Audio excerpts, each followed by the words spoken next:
நமக்கு எந்த ஒரு விமோசனமும் கிடைக்கல. அப்போ அந்த விமோசனத்துக்கு என்ன வழி அப்படின்னு தேடும்போது பைபிள்ல என்ன சொல்லுதுன்னா, மனிதனுக்காக சாபம் ஆக்கப்பட்ட ஒருத்தர் இருக்கிறாரு. அவர் தான் இயேசு கிறிஸ்து.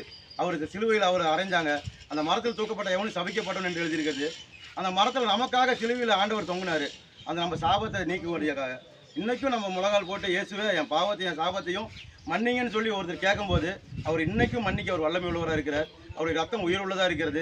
எப்பேற்பட்ட பாவத்தையும் மன்னிக்கவும் எப்பேற்பட்ட சாபத்தையும் நீக்கும் போது நம்மளுடைய நோய் வியாதி கடன் பிரச்சனை நம்ம கண்ணீர் எல்லாமே அது கூட சேர்ந்து நீக்கி நம்மளுக்கு நல்ல ஒரு வாழ்க்கை இங்கே மட்டும் வாழ வைக்காம அந்த நித்திய ஜீவன் அந்த சொர்க்கம்னு சொல்கிறோம் இல்லைங்களா, அந்த சொர்க்கத்தையும் நம்மளை கொண்டு போகிறதுக்கு ஆண்டவர் ஆயத்தமாக இருக்கார். அவர் தான் வழி. ஒரு மனுஷன் இங்கே வந்து ஒரு 70 ஒரு 80 வயசு மீறி போனால் ஒரு அந்த காலத்து ஆளுக்கு ஒரு 90 100 வயசு வரைக்கும் வாழ்கிறாங்க. நம்ம இந்த காலத்தில் ஒரு 70 80 பெரிய பாடாக இருக்குது. இதை முடிச்சுட்டு நம்ம இன்னொரு வாழ்க்கை இருக்குது, நித்திய காலம். அங்கே அழிவே கிடையாது. நரகம் சொர்க்கம் இருக்குது, 2 இருக்குது. அது அழிவு போகிறதில்ல. அவர் இயேசு தான் வழி அப்படின்ட்டாரு.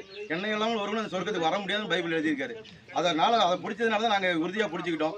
நீங்களும் இயேசுவை நம்பி பாருங்க, உங்களுக்கு ஒரு நல்ல வாழ்க்கை ஆண்டவர் தருவார். இந்த பூமியில் மட்டும் இல்லை, நம்ம வாழ்க்கை நல்ல முதிர் வயது வரைக்கும் நல்லா வாழ்ந்து முடிச்சு அந்த சொர்க்கத்திலேயே உங்களுக்கு ஒரு நல்ல வாழ்க்கையை தருவார்.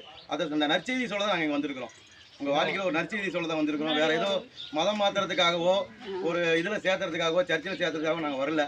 ஒரு நல்ல செய்தி உங்களுக்கு சொல்கிறோம். உங்கள் வாழ்க்கை இங்கேயும் நல்லா இருக்கணும். நம்மளுடைய வாழ்க்கை முடிஞ்சு நல்ல ஒரு ஆயுசு காலம் முடிஞ்சு 70 90 வயசு நல்ல பரிபூர்ண வாழ்க்கை முடிச்சு அங்கே பரலோகத்தில்